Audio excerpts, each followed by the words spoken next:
তো বল্টুর birthday cake almost হাতে এসে গেছে। দেখে নাও কেকটা, জাস্ট দেখে নাও।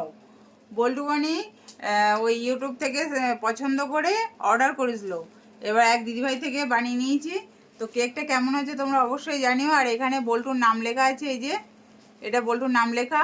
এর মধ্যে আছে তোমার সামুদ্রিক জিনিসপত্র, এখানে আছে স্টার ফিশ, এগুলো কি ঝিনুক, আর এগুলো কি বলে যেন আমি দেখতে পাচ্ছি না। এটা কি কচ্ছপ নাকি? এটা কি রে এ বনি? এগুলো ঝিনুক আছে, আর এখানে কত কিছু আছে। এ একটা স্টার ফিশ, আমি দেখতে পাচ্ছি না সামনে কি আছে, তোমরাই দেখে বলো যে কেকটা কেমন হয়েছে। এটা তো গেল একটা, আরেকটা আছে এই দেখে নাও, এটা হচ্ছে কোন, এটা আইসক্রিম, এটা না এটা ললিপপ, এটাও ললিপপ। আর এইগুলো কি বলে বনি একটু বলে দে। এখানে আছে সব ওই চকলেট,